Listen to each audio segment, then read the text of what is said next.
دکان کے اوپر کیمرہ لگا ہوا ہے، جا کے پوچھو دکاندار سے تو نے کیمرہ کیوں لگایا، تیری دکان پر 5-5 10 کیمرے کیوں لگے ہیں؟ جاؤ کٹیہار کے بڑے بڑے شو روم میں چلے جاؤ، جا کر کے دکانداروں سے پوچھو تم نے اپنی دکان پر اتنے بڑے بڑے کیمرے کیوں لگائے ہیں؟ وہ بولے گا ہم نے سرکشا کے لیے لگائے ہیں، ہم نے سیکیورٹی کے لیے لگائے ہیں، اگر ہماری دکان کا مال کوئی چرا کے لے کے جانے لگے گا ہم کیمرے سے پکڑ لیں گے، ہم کیمرے سے دیکھ لیں گے۔ آج کیمرہ لگ گیا، سامان چوری ہونے بند ہو گئے، آج کیمرہ لگ گیا، دلی کے اندر لڑکیوں سے چھیڑ چھاڑ کم ہو گئی، آج کیمرہ لگ گیا، ریپ کی گھٹنائیں کم ہو گئی، کیمرہ لگ گیا، انسان ڈر گیا، نہیں یار کیمرہ لگا ہوا ہے سب ریکارڈ ہو رہا ہے۔ میرے پیارے ساتھیوں، انسان کے بنائے ہوئے کیمرے سے ڈر گیا، انسان کا بنایا ہوا کیمرہ تو فیل بھی ہو سکتا ہے، انسان کا بنایا ہوا کیمرہ تو خراب بھی ہو سکتا ہے، انسان کا بنا ہوا کیمرہ تار سے اور وائر سے چل رہا ہے، انٹرنیٹ سے چل رہا ہے، انٹرنیٹ رک گیا، وائر کٹ گیا، تار کٹ گیا، لائٹ آف ہو گئی، کیمرے نے کام کرنا بند کر دیا۔ میرے پیارے ساتھیوں، ایک کیمرہ اللہ تعالیٰ نے بھی ہمارے اور آپ کے اوپر لگایا ہے، اور یہ کیمرہ لائٹ سے نہیں چلتا، یہ کیمرہ بیٹری سے نہیں چلتا، یہ کیمرہ انورٹر سے نہیں چلتا، یہ اللہ تعالیٰ کی قدرت سے چلتا ہے، اور یہ کیمرہ کبھی بند ہونے والا نہیں ہے۔ وَإِنَّ عَلَيْكُمْ لَحَافِظِينَ كِرَامًا كَاتِبِينَ يَعْلَمُونَ مَا تَفْعَلُونَ۔ میرے بندو، ہم نے تمہارے اعمال کو ریکارڈ کرنے کے لیے، ہم نے تمہاری حرکتوں کو نوٹ کرنے کے لیے، ہم نے کرامن کاتبین کو مقرر کر دیا ہے، جو تمہاری ایک ایک ایکٹیویٹی کو، ایک ایک عمل کو ریکارڈ کر رہے ہیں۔ تم جو بھی کر رہے ہو سب لکھا جا رہا ہے، تم میرے فرشتوں سے کچھ چھپا نہیں سکتے۔ آپ جلسے میں گئے تھے، سامنے کوئی خوبصورت لڑکی آ رہی تھی، آپ ماشاءاللہ کرتا پائجامہ بھی پہنے ہوئے تھے، آپ نے سر پہ ٹوپی بھی لگائی تھی، آپ نے سوچا کہ ڈائریکٹ اگر لڑکی کو دیکھوں گا گاؤں والے سوچیں گے بڑا بےہودہ آدمی ہے، بڑا بدتمیز آدمی ہے، آپ نے نظریں کہیں اور کر دی، نشانہ کہیں اور کر دیا، آپ کی نگاہیں کہیں اور ہیں، نشانہ کہیں اور ہے، کوئی دوسرا آدمی دیکھنے والا نہیں ہے۔ اللہ فرماتا ہے یعلم خائنۃ الاعین وما تخفی الصدور، اللہ تو وہ ہے جو تمہاری آنکھوں کی چوری کو بھی جانتا ہے۔ جب تمہاری آنکھیں ادھر ادھر چکر لگاتی ہیں، تمہارے آنکھیں کہیں ہوتی ہیں، نشانہ کہیں ہوتا ہے، وما تخفی الصدور، اللہ تو وہ ہے جو تمہارے دل کے اندر چھپے ہوئے راز اور بھید کو بھی جانتا ہے۔ اس سے بچ کے کہاں جاؤ گے میرے بھائی؟ اس کا کیمرہ تو کبھی بند نہیں ہوگا، اور کل قیامت کا دن جب آئے گا اور ہم اور آپ اللہ کے پاس جائیں گے، ہماری زندگی بھر کے کیمرے کی ریکارڈنگ ہمارے سامنے رکھ دی جائے گی۔ وَوُزِعَ الْكِتَابِ، تمہاری زندگی بھر کی کتاب، تمہارا نام اعمال، تمہارا سارا کچا چٹا تمہارے سامنے رکھ دیا جائے گا۔ فَتَرَى الْمُجْرِمِينَ مُشْفِقِينَ مِمَّا فِيهِ وَيَقُولُونَ يَا وَيْلَتَنَا مَا لِهَذَا الْكِتَابِ لَا يُغَادِرُ صَغِيرَةً وَلَا كَبِيرَةً إِلَّا أَحْصَاهَا، اور بندہ کہے گا اے اللہ یہ کیسی کتاب ہے، یہ کیسا رجسٹر ہے، یہ کیسا نام اعمال ہے، اس کے اندر کوئی چھوٹا سے چھوٹا اور بڑا سے بڑا کوئی عمل ایسا نہیں ہے جو اس کے اندر ریکارڈ نہ کیا گیا ہو۔ ہمارے یہ یوٹیوبر لوگ بیٹھے ہوئے ماشاءاللہ، ہم اور آپ سوچتے ہیں یار کتنی خدمت کر رہے ہیں، دور دور سے، پورنیہ سے، کہاں کہاں سے آتے ہیں، جلسے میں کتنی محنت کر رہے ہیں، مگر آج بھی اتنا منع کرنے کے باوجود اور اتنا بولنے کے باوجود کئی چینل والے ایسے ہیں، تقریر میں کر رہا ہوں کوئی اور بات کر رہا ہوں اور وہ اس پر ہیڈنگ کچھ اور لگا رہے ہیں۔ فلسطین میں جو واقعات ہو رہے ہیں، میں نے ایک تقریر میں تھوڑا سا ذکر کیا، انہوں نے مرچ مسالہ لگا کے ہیڈنگ لگا دی، اسرائیل کے خلاف بولے مولانا۔ اب انڈیا ٹی وی والے نے کل چلا دیا میرا بھی ویڈیو۔ اب بھائی میڈیا والا تو تلاش کرتا ہے نا یوٹیوب پر، آپ کی بھڑکاؤ ہیڈنگ نے جلتی میں تیل کا کام کیا، جو بات میں نے بولی نہیں اس کا بھی ذمہ دار مجھے قرار دے دیا گیا۔ کیوں ایسا کام کرتے ہو میرے بھائی؟ ایسی گندی گندی تصویریں میرے فوٹو کے ساتھ لگا کر کے ہیڈنگ لگا دی، کنوارے لوگ نہ دیکھیں اس کو، شادی شدہ لوگ دیکھیں۔ اب آدمی سوچتا ہے پتہ نہیں مولانا نے ایسی کون سی بات بیان کی۔ اس طریقے کی الٹی سیدھی ہیڈنگ اور تھمبنیل لگا کر کے آج یہ چینل والے 4 پیسے کما تو لیں گے میرے بھائی، مگر کل اللہ کیا جواب دینا پڑے گا۔ تو نے ایک عالم کی عزت، ایک مقرر اور ایک تقریر کرنے والے خطیب کی عزت پر تو نے بٹا لگانے کی کوشش کی ہے اور تو نے پیسے کے لیے تو اس حد تک گر گیا. اللہ کے جواب دینا پڑے گا میرے پیارے ساتھیوں. کل قیامت کے دن ہم سب کی زندگی کا نامہ اعمال اور ہمارا کچا چٹھا اور ہماری پوری ویڈیو فائل، ہماری پوری ویڈیو ریکارڈنگ، ہماری زندگی کی ایک ایکٹیویٹی ہمارے سامنے رکھ دی جائے. وَوَجَدُوا مَا عَمِلُوا حَاضِرًا، تم نے جو بھی عمل کیا ہوگا سب تمہارے سامنے آ جائے گا. وَلَا يَظْلِمُ رَبُّكَ أَحَدًا، اور عبدالغفار صاحب کی فائل میں وہی بات ہوگی جو انہوں نے کیا ہے. منیر الاسلام صاحب کی فائل میں وہی بات ہوگی جو انہوں نے کیا ہوگا. مولانا بدر الدجا صاحب کی فائل میں وہی بات ہوگی جو انہوں نے کیا ہوگا. ہر انسان کی اپنی فائل ہوگی، اپنی کتاب ہوگی. اللہ تعالیٰ کسی کے ساتھ کوئی ظلم نہیں کرے گا، کسی کے ساتھ کوئی اتیاچار نہیں کرے گا. تو احسان کا ایک مطلب یہ ہے میرے بھائی کہ جو بھی عمل کرو اللہ کو راضی کرنے کے لیے کرو، کسی کو دکھانے کے لیے مت کرو. مگر وہ دور ختم ہو گیا. پہلے کے دور میں لوگ نیکی کرتے تھے تو چھپ کر کے کرتے تھے. کہاوت تھی نیکی کر دریا میں ڈال، کہاوت تھی نیکی کر دریا میں ڈال. آج سوشل میڈیا کا دور آ گیا، اب کہاوت بدل گئی. اب نیکی کر اسٹیٹس پر ڈال، نیکی کر انسٹاگرام پر ڈال، نیکی کر فیس بک پر ڈال، نیکی کر واٹس ایپ پر ڈال، نیکی کر اخبار میں ڈال، نیکی کر میڈیا میں ڈال. نہیں میرے پیارے ساتھیوں، اپنی نیکیوں کو برباد نہ کرو. ان تعبد اللہ کانک تراہ، احسان یہ ہے کہ تم اللہ کی جب بھی عبادت کرو، جب بھی تم کوئی نیک عمل کرو، یہ سوچ کر کے کرو ہم اللہ کو دیکھ رہے ہیں. اور اگر یہ سوچ نہ سکو تو یہ سوچ کر کے کرو کہ اللہ ہم کو دیکھ رہا ہے. بوجھتے پارین؟ احسان کا مطلب سمجھ گئے؟ یہ کیا ہے؟ کسی نے چندہ دیا ہے، سونے کا ہے. ماشاء اللہ، یہ کسی ماں بہن کی طرف سے یہ سونے کی، ہمارے یہاں اس کو ناکی کا نہیں ہے، ناک کی مچھی. چلو بھائی یہ نیا نام پتہ لگا، ناک کی مچھی آئی ہے. اللہ تعالیٰ اس بہن کے صدقے کو قبول فرمائے اور اللہ تعالیٰ اس صدقے کو اس کی نجات کا ذریعہ بنا دے. آمین. تو احسان کا پہلا مطلب میں نے آپ کو سمجھا دیا. اب احسان کا دوسرا مطلب سمجھ لو. اتنا سمجھا کہ کوئی نہیں بولے گا بھائی میں ایک ایک بات بیچ بیچ میں بنگلہ میں بھی سمجھاؤں گا، تھوڑا آپ کو ہنساؤں گا بھی انشاءاللہ. احسان کا دوسرا مطلب جو کام کرو پرفیکٹ کرو. اللہ کے نبی کو وہ کام پسند تھا، کانا اذا عمل عملا یتقنہ، اللہ کے پیارے نبی جب بھی کوئی کام کرتے تھے پرفیکٹ کرتے تھے. کام جب بھی کرو صحیح کرو. اگر آپ نماز پڑھتے ہیں، ہمارے بہت سارے بھائی جب نماز پڑھتے ہیں ان کو یہ بھی پتا نہیں کہ ہاتھ کہاں باندھنا ہے. کوئی نیچے باندھ رہا ہے، کوئی بالکل اوپر باندھ رہا ہے، کوئی پیٹ پر باندھ رہا ہے. بھائی صاحب، نہ پیٹ پر ہاتھ باندھنا سنت ہے، نہ ناف کے نیچے سنت ہے، نہ بالکل اوپر سنت ہے. سینے پر ہاتھ باندھنا ہے. رکوع میں جانا ہے تو پیٹھ کو بالکل برابر رکھنا ہے، پیٹھ کو اور سر کے لیول کو برابر رکھنا ہے. سجدے میں جانا ہے تو کم سے کم بدن کا 7 حصہ زمین پر ہونا چاہیے. دونوں ہاتھ زمین پر ہونا چاہیے، دونوں گھٹنا زمین پر ہونا چاہیے، دونوں پیر کی ہتھیلی زمین پر ہونی چاہیے اور ناک اور ماتھا زمین پر ہونا چاہیے. نماز پڑھ رہا ہے آدمی لیکن صحیح طریقے سے نہیں پڑھ رہا. احسان یہ ہے آپ جب بھی نماز پڑھیں صحیح طریقے سے پڑھیں. اللہ کے نبی نے دیکھا ایک آدمی نماز پڑھ رہا ہے، بہت جلدی جلدی پڑھ رہا ہے، پھٹافٹ پڑھ رہا ہے. آپ نے جب اس نے سلام پھیر لیا، اس نے آ کر کے اللہ کے نبی کو سلام کیا. آپ نے سلام کا جواب دیا اور آپ نے فرمایا ارجع فصلی فإنک لم تصلی، اے میرے بھائی جاؤ تم پھر سے نماز پڑھو، تم نے نماز نہیں پڑھی. صحابی پھر گئے، پھر سے نماز پڑھی، پھر آ کر کے سلام کیا.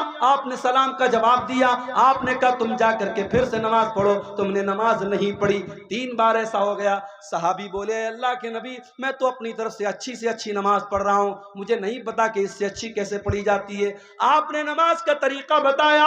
آپ نے فرمایا جب تم نماز میں کھڑے ہوا کرو اطمینان سے کھڑے ہوا کرو، سکون سے کھڑے ہوا کرو، اللہ اکبر کہہ کر کے ہاتھ باندھا کرو، سورہ فاتحہ پڑھا کرو، کوئی سورت ملا لیا کرو. پھر جب رکوع میں جایا کرو اطمینان سے رکوع کیا کرو، جب رکوع سے اٹھا کرو اطمینان سے کھڑے ہو جایا کرو، پھر آرام سے سجدہ کیا کرو، پھر آرام سے سجدے سے اٹھا کرو، اطمینان سے نماز پڑھا کرو. تب جا کر کے تمہاری نماز پوری ہوگی. احسان کا ایک مطلب یہ بھی ہے جو کام کرو پرفیکٹ طریقے سے، صحیح طریقے سے کرو. یہاں تک کہ جب آپ جانور کے گردن پہ چھری چلا رہے ہو، اللہ کے نبی فرماتے ہیں اذا قتلتم فاحسنوا القتل واذا ذبحتم فاحسنوا الذبح، جب تم اپنے جانوروں کو ذبح کرو تو صحیح طریقے سے ذبح کرو، اس کا طریقہ سمجھ لو کہ کہاں پہ چھری رکھنا ہے، کون سی رگ کو کاٹنا ہے، کب کاٹنا ہے. جب ذبح کرو تو صحیح طریقے سے ذبح کرو، اپنی چھری کو تیز کر لیا کرو. چھری ایسی نہ ہو کہ بیچارہ جانور تڑپ تڑپ کر کے مرے، چھری اتنی تیز ہو کہ ایک بار چھری چلاؤ اور جانور کی جان نکل جائے. چھری کو پہلے سے تیز کر لو تاکہ اپنے جانوروں کو آرام پہنچاؤ. تو یہ ہے احسان کا دوسرا مطلب. احسان کا تیسرا مطلب بھلائی کرنا، اچھا سلوک کرنا، اپنی زبان کے ذریعے، اپنے عمل کے ذریعے فائدہ پہنچانا، احسان کرنا. اور جب احسان آپ کریں گے تو سب سے پہلے کس کے ساتھ کریں گے؟ فرمایا وَبِالْوَالِدَيْنِ احسانا، اپنے ماتا پتا کے ساتھ، اپنے ماں باپ کے ساتھ آپ کو احسان کرنا ہے. مولوی صاحب میرے باپ نے میرے ساتھ بہت غلط کام کیا ہے، میرے باپ نے جائیداد سے مجھ کو بے دخل کر دیا ہے، 4 بھائیوں کو جائیداد میں حصہ دیا اور مولوی صاحب میرے باپ نے مجھ کو جائیداد میں حصہ نہیں دیا. آپ کے باپ نے غلط کیا، نا انصافی کی، ظلم کیا، آپ کے باپ کی اللہ تعالیٰ کے یہاں پکڑ ہوگی، مگر پھر بھی اس غلط کرنے کے باوجود آپ کی ذمہ داری ہے وَبِالْوَالِدَيْنِ احسانا، آپ اپنی ذات سے اپنے ماں باپ کو تکلیف نہ پہنچانا، جہاں تک ہو سکے ان کے ساتھ اچھا سلوک کرتے رہنا. بہت مشکل کام ہے مگر کرنا ہے. رشتہ داروں کے ساتھ احسان کرنا، پڑوسیوں کے ساتھ احسان کرنا، اپنے آس پاس کے لوگوں کے ساتھ احسان کرنا، ہر مسلمان کے ساتھ احسان کرنے کی کوشش کرنا. تو اللہ کو احسان کرنے والے لوگ بہت پسند. آگے بڑھتے ہیں. دوسری چیز جو اللہ تعالیٰ کو بہت پسند ہے، بلا من اوفا بعہدہ واتقا، جو انسان اپنے وعدے کو پورا کرتا ہے اور اللہ سے ڈرتا ہے، متقی بن جاتا ہے، تقوی والا بن جاتا ہے. وہ کان کھول کر کے سن لے فَإِنَّ اللَّهَ يُحِبُّ الْمُتَّقِينَ، اللہ تعالیٰ کو تقوی والے لوگ بہت پسند ہیں. تقوی کس کو کہتے ہیں؟ تقوی کا ارتھ کیا ہے؟ تقوی کا مطلب کیا ہے؟ چلیے آپ کو بتا دیتا ہوں. تقوی کا مطلب یہ ہے کہ میرے اور گناہ کے بیچ میں ایک رکاوٹ آ جائے، ایک آڑ آ جائے کہ نہیں یار یہ گناہ کا کام ہے، میں نہیں کروں. ہمارے اور گناہوں کے بیچ میں ایک رکاوٹ آ جائے، اللہ کا ڈر آ جائے، اللہ کا خوف آ جائے، اسی کا نام تقوی ہے. اللہ کے نبی ایک واقعہ بیان فرماتے ہیں کہ 3 دوست تھے جو ایک مرتبہ سفر پہ جا رہے تھے. راستے میں بارش ہونے لگی، پہاڑ کے اوپر تینوں چڑھ گئے. ایک گفا تھی، ایک غار تھا، تینوں غار کے اندر داخل ہو گئے. اچانک ایک بہت بڑا سا پتھر آیا اور غار کا منہ بند ہو گیا. تینوں غار کے اندر قید ہو گئے. اب تینوں نے آپس میں مشورہ کیا کہ ہم لوگ تو بہت بڑی مصیبت میں پڑ گئے، اب چلو ہم لوگ اللہ تعالیٰ سے کوئی دعا کرتے ہیں، کوئی ایسا عمل اللہ تعالیٰ کے سامنے بیان کرتے ہیں جو عمل ہم نے اللہ تعالیٰ کو خوش کرنے کے لیے کیا تھا. ہو سکتا ہے کہ اللہ تعالیٰ ہمارے اس عمل کے بدلے ہماری مصیبت ختم کر دے. پتہ یہ چلا زندگی میں کچھ نیکیاں ایسی کر کے رکھو کہ جو صرف آپ کو پتا ہو اور اللہ کو پتا ہو. مصیبت پڑنے پر اور آزمائش آنے پر اللہ سے کہہ سکو کہ اے اللہ وہ نیکی میں نے صرف تیرے لیے کی تھی، اللہ کسی کو نہیں بتایا تھا، کوئی نہیں جانتا تھا. اس نیکی کا حوالہ آپ دے سکتے. تینوں غار کے اندر پھنسے ہوئے ہیں، پہاڑ کی گفا کے اندر پھنسے ہوئے ہیں اور تینوں اپنی اپنی نیکیوں کو بیان کر رہے ہیں. ان تینوں میں ایک آدمی کہتا ہے اے اللہ میری ایک چچا زاد بہن تھی، میری چچا کی لڑکی تھی اور میں اس سے بہت پیار کرتا تھا، بہت محبت کرتا تھا، میں اس سے بہت پیار کرتا تھا، میں اس کو پانا چاہتا تھا، اس کے ساتھ اپنی شہوت کو پوری کرنا چاہتا تھا، مجھے موقع نہیں مل رہا تھا. ایک مرتبہ ایسا ہوا کہ گاؤں میں سوکھا پڑ گیا، قحط سالی پڑ گئی، لوگ اناج کے دانے دانے کو ترسنے لگے. وہ چچا زاد بہن، وہ چچا کی لڑکی میرے پاس آتی ہے اور مجھ سے مدد مانگتی ہے. میں کہتا ہوں میں تجھ کو 100 درہم دوں گا یا 100 دینار دوں گا. درہم کا بھی لفظ حدیث میں آتا ہے، دینار کا بھی لفظ حدیث میں آتا ہے.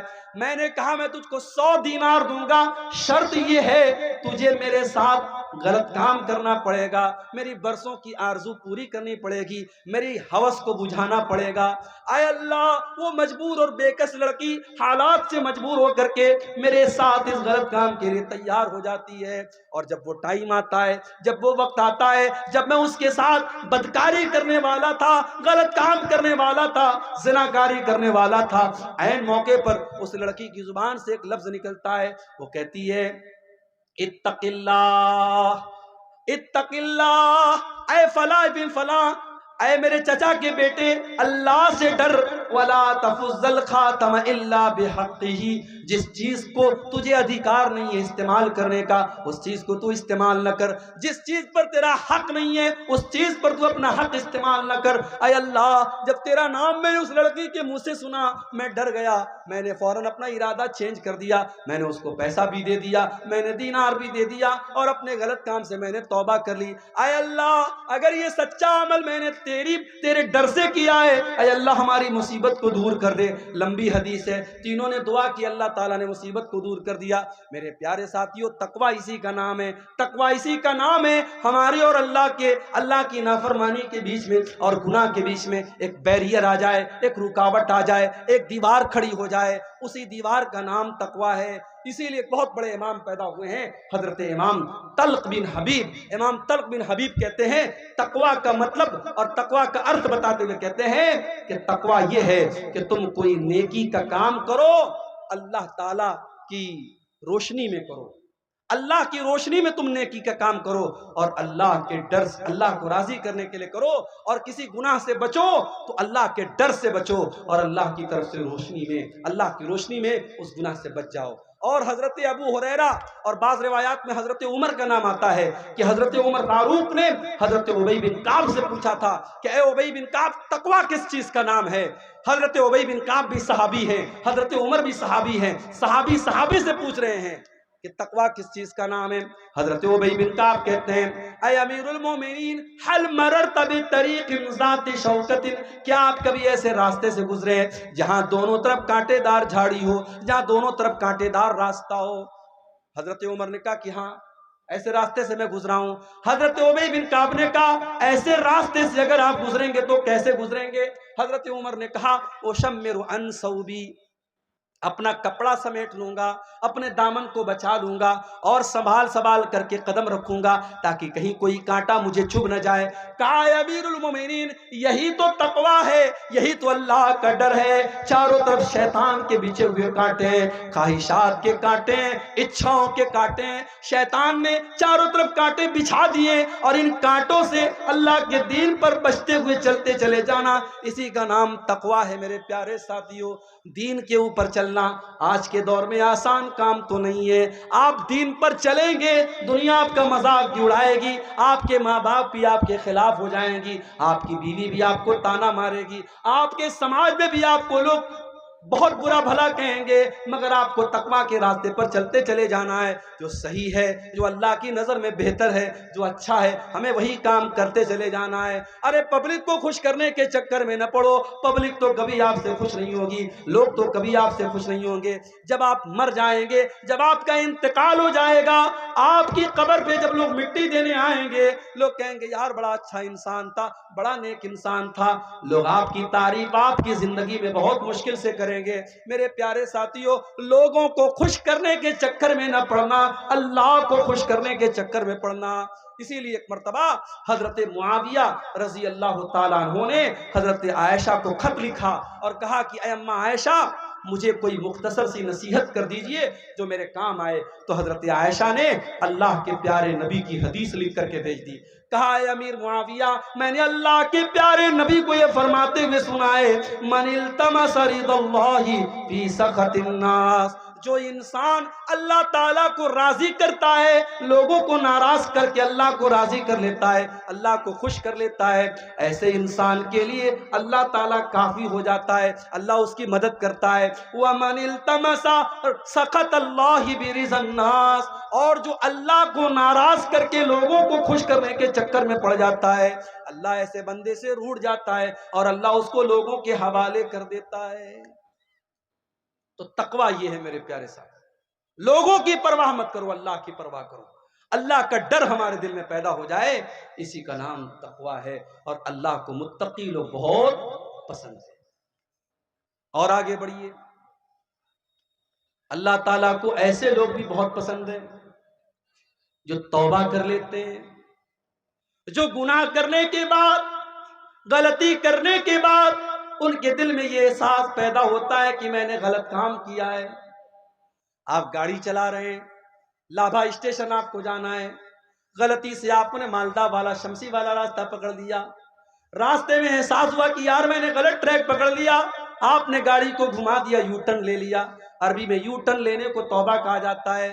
اللہ کے دین سے آپ ہٹ گئے، کوئی گناہ کا کام آپ نے کیا، اچانک آپ کو احساس ہوا کہ میں نے غلط کیا، جہاں آپ کو احساس ہوا آپ نے اپنا راستہ فوراً چینج کر لیا، آپ نے گناہ کو چھوڑ دیا، اسی کا نام توبہ ہے۔ اور اللہ قرآن میں کہتا ہے ان اللہ یحب التوابین، او لوگو اللہ تعالیٰ توبہ کرنے والوں سے محبت کرتا ہے۔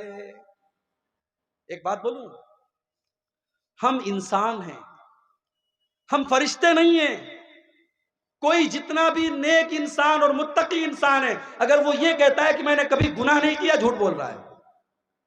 ہر انسان کے دامن پہ دو چار دھبے موجود ہیں میرے بھائی، یہ الگ بات ہے کسی کے دامن کے دھبے نظر آ رہے ہیں اور کسی کے دامن کے دھبوں پر اللہ تعالیٰ نے پردہ ڈال کے رکھا ہے، لیکن ہر انسان گنہگار ہے۔ گناہ کا ہونا یہ بڑی بات نہیں ہے، گناہ کا ہو جانا یہ کوئی بہت بڑی بات نہیں ہے۔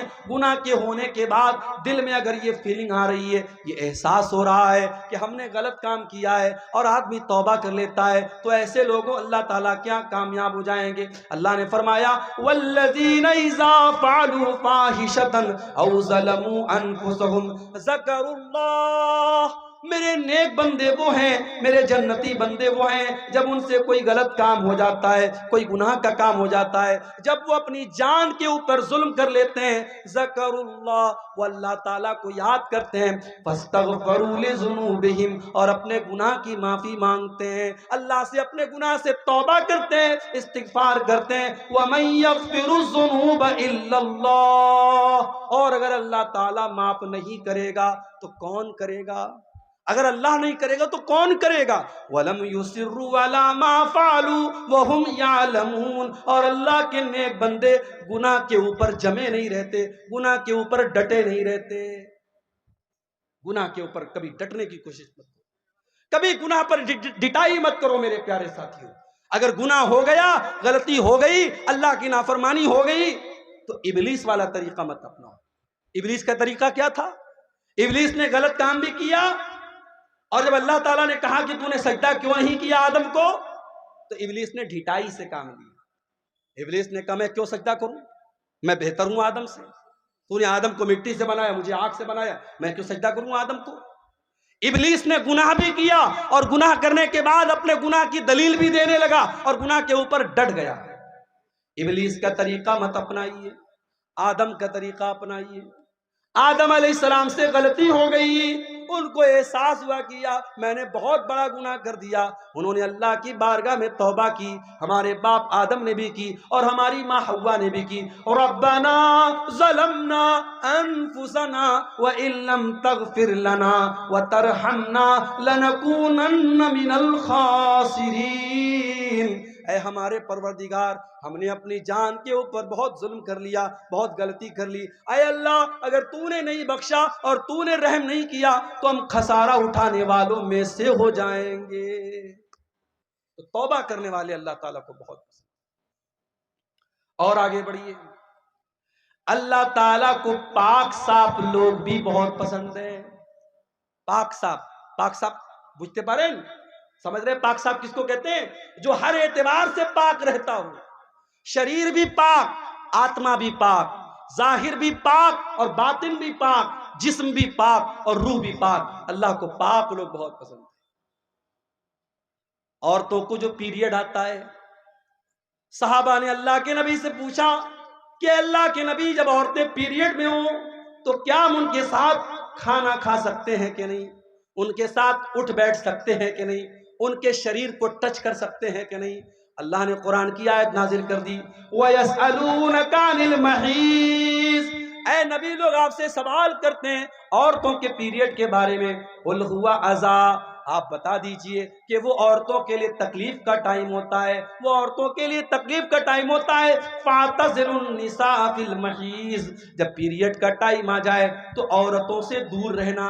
دور رہنے کا مطلب یہ ہے ان سے سمبند نہیں بنانا، ان سے تعلق قائم مت کرنا۔ فَإِذَا تَطَهَّرْنَا، جب ان کا پیریڈ ختم ہو جائے، وہ پاک ہو جائیں، وہ غسل کر لیں۔ فَأْتُوهُنَّ مِنْ حَيْثُ أَمَرَكُمُ اللَّهُ، تو اے مسلمانوں اب تم اپنی بیوی سے ملاقات کر سکتے ہو اس طریقے سے جس طریقے سے اللہ تعالیٰ نے تم کو حکم دیا ہے۔ اس کے بعد فرمایا کہ ان اللہ یحب التوابین ویحب المتطہرین، اللہ تعالیٰ کو توبہ کرنے والے لوگ پسند ہیں اور اللہ تعالیٰ کو پاک صاف لوگ پسند ہیں۔ پاک صاف لوگ پسند ہیں۔ غیر مسلم کو دیکھو، کھڑا ہو کے پیشاب کرتا ہے، پیٹ کی زپ کھولا، پیشاب کیا، پیٹ کی زپ بند، کام ختم۔ پیشاب کہاں پڑا؟ شریر پہ پڑا، ہاتھ میں پڑا، پیر پہ پڑا، کپڑے پہ پڑا، کوئی مطلب نہیں۔ مسلمان کہیں بھی چلا جائے وہ یا تو پانی تلاش کرے گا، پانی نہیں ہے کنکر پتھر تلاش کرے گا، بغیر استنجا کیے، بغیر پاکی اور صفائی کیے وہ پیشاب نہیں کرے گا۔ اور یہی فرق ہے ہمارے اور دوسروں کے بیچ میں۔ ہمارے نبی نے ہمیں پیشاب اور پاخانہ کرنے کے آداب بھی بتائے ہیں، میرے استنجا کرنے کے آداب بھی بتائے ہیں، کیسے استنجا کرنا ہے اور کیسے نہیں کرنا ہے۔ صفائی ستھرائی ہمارے دین کے اندر۔ جمعہ کے دن تو غسل کرنا واجب ہے، ضروری ہے، کمپلسری ہے۔ اکثر علماء کہتے ہیں حدیث کے جو الفاظ ہیں کہ جمعہ کے دن غسل کرنا واجب ہے، اس لیے بلا کسی مجبوری کے اور بلا کسی بیماری کے جمعہ کے دن گنجائش نہیں ہے۔ جمعہ کے دن تو ہر حال میں آپ کو غسل کرنا ہے۔ ناپاک ہو گئے آپ، بیوی سے ملاقات آپ نے کر لی، اب شریعت کہہ رہی ہے آپ قرآن نہیں چھو سکتے، آپ نماز نہیں پڑھ سکتے، پہلے جا کر کے غسل کیجئے، پاکی حاصل کیجئے، اس کے بعد آپ نماز پڑھیں۔ میرے پیارے ساتھیوں، ہمارے دین سے زیادہ پاکی صفائی آپ کو کہاں ملے گی؟ ہمارے دین میں سب سے اہم عبادت نماز ہے اور نماز کے لیے پاکی کا ہونا ضروری ہے۔ اگر پانی کے ذریعے پاکی ہو رہی ہے بہت اچھی بات ہے، اگر پانی اویلیبل نہیں ہے، اگر پانی نہیں مل رہا ہے، اللہ تعالیٰ قرآن میں کہتا ہے فَتَيَمَّمُوا صَعِيدًا طَيِّبًا، اگر پانی نہیں مل رہا ہے یا تم بیمار ہو گئے ہو اور پانی کا استعمال کرنے سے اور زیادہ بیمار ہونے کا ڈر ہے تو تم تیمم کر لیا کرو، پاک مٹی کے ذریعے پاکی حاصل کر لیا کرو۔ تو اسلام کے اندر پاکی کی بڑی اہمیت ہے۔ کپڑا بھی پاک ہونا چاہیے، نماز آپ پڑھ رہے ہیں وہ جگہ بھی پاک ہونی چاہیے، اور سب سے بڑھ کر جسم کو جتنا بھی پاک کر لیا، اگر اندر سے انسان گندا ہے، مشرک ہے اور اندر سے نجس اور ناپاک ہے تو وہ جتنا بھی صابن سے اور شیمپو سے نہا لے کوئی مطلب نہیں۔ اسی لیے قرآن کہتا ہے انما المشرکون نجس، مشرک لوگ ناپاک ہیں، فلا یقربوا المسجد الحرام، جو مشرک ہے وہ ہماری مسجد کے قریب نہ آئے، وہ خانہ کعبہ کے قریب نہ آئے۔ اے اللہ وہ تو صابن سے نہاتا ہے، وہ تو شیمپو سے نہاتا ہے، اللہ نے فرمایا اس کا شریر تو پاک ہے، اس کا جسم تو پاک ہے، مگر جو اللہ کے علاوہ کسی غیر کے در پہ جا کے سر جھکا رہا ہے اس کا شریر تو پاک ہے لیکن اس کی روح ناپاک ہے، وہ اندر سے ناپاک ہے، ایسا آدمی میرے خانہ کعبہ کے قریب نہ آئے۔ تو اپنے عقیدے کو بھی پاک کرو۔ ابھی کچھ دنوں پہلے میرا ایک پروگرام تھا بریلی میں۔ بریلی یو پی کے اندر ایک جگہ ہے اور وہاں کی دو چیزیں بڑی مشہور ہیں، ایک تو بریلی کا پاگل خانہ بہت مشہور ہے، اور دوسرے بریلی کا کے اندر ایک درگاہ ہے۔ ایک بریلوی عالم تھے، ان کا نام تھا مولانا احمد رضا خان بریلوی، تو ان کی قبر ہے وہاں، ان کو اعلیٰ حضرت کہا جاتا ہے۔ تو جب میں بریلی گیا تو وہاں کے نوجوانوں نے کہا کہ مولانا چلیے آپ کو اعلیٰ حضرت کی قبر پہ لے کے چلتے ہیں۔ میں نے کہا چلو دیکھتے ہیں، میں بھی تھوڑا سا اس طریقے کی جگہوں پر جا کے چیک کرتا ہوں کیا کیا ہو رہا ہے۔ گیا میں، ابھی اعلیٰ حضرت کی قبر بہت دور ہے، دور سے ہی جہاں سڑک شروع ہو رہی ہے راستے میں لکھا ہوا ہے راہ اعلیٰ حضرت، یہ اعلیٰ حضرت کا راستہ ہے، یہ اعلیٰ حضرت کی درگاہ پہ جانے والا راستہ ہے۔ بہرحال میں گیا اندر، جیسے جیسے میں اندر جا رہا ہوں